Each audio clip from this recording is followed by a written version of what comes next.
সময়ের সঙ্গে সঙ্গে নদী পরিণত হয়েছে খালে আর খাল পরিণত হয়েছে নালায়।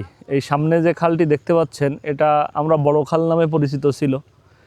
এই আর কিছুদিন পরেই যখন আষাঢ় শ্রাবণ মাসে বৃষ্টির সময় শুরু হবে তখন দেখা যাবে আমাদের এই বিল পানিতে তলিয়ে গেছে।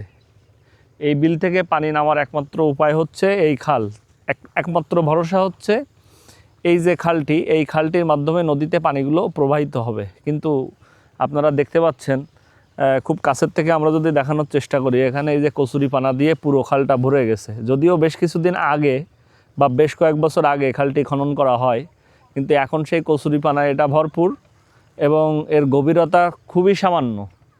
আমরা ব্রিজ থেকে অন্য সাইডটাও দেখানোর চেষ্টা করব, তো সেই একই অবস্থা, যে মনে করেন যে এখানে গভীরতা সব মিলায় এখন 4-5 ফুট হবে আর চওড়া হয়তো 20 থেকে 20 ফুট মতো হতে পারে।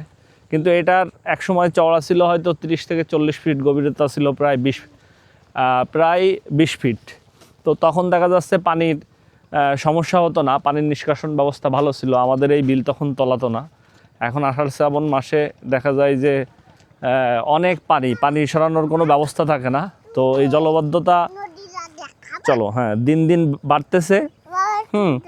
এখনও অবশ্য আমাদের বন্যার মতো পরিস্থিতি তৈরি হয়নি, তবে আগামী 2-4 বছরের মধ্যে আমাদের এখানে যে নদী আছে এই নদীটা যে পরিমাণ পল্লী পড়তেছে, তো নদীর যে গভীরতা তার থেকে নদীর গভীরতা আস্তে আস্তে কমে যাচ্ছে এবং আমাদের এই বিলের যে মানে ভূমি যে উচ্চতা, সেই উচ্চতা নিচু হয়ে যাচ্ছে, অর্থাৎ নদী উঁচু হয়ে যাচ্ছে আর বিল নিচু হয়ে যাচ্ছে। তো তখন এই পানি সরার কোনো ব্যবস্থা থাকবে না। তারপরে খালের এই বর্তমানে এই অবস্থা। তো এই অবস্থায় আসলে যদিও গভর্নমেন্ট অনেক সোচ্চার, বিভিন্ন এলাকায় দেখতেছি নদী নালা খাল বিল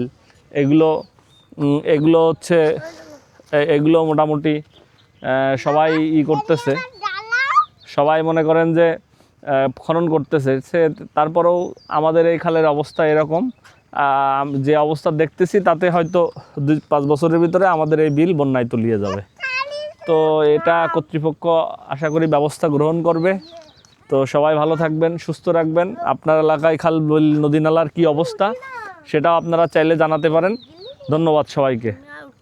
হ্যাঁ মামনি, পড়ে গেলে উঠতে পারবেন না।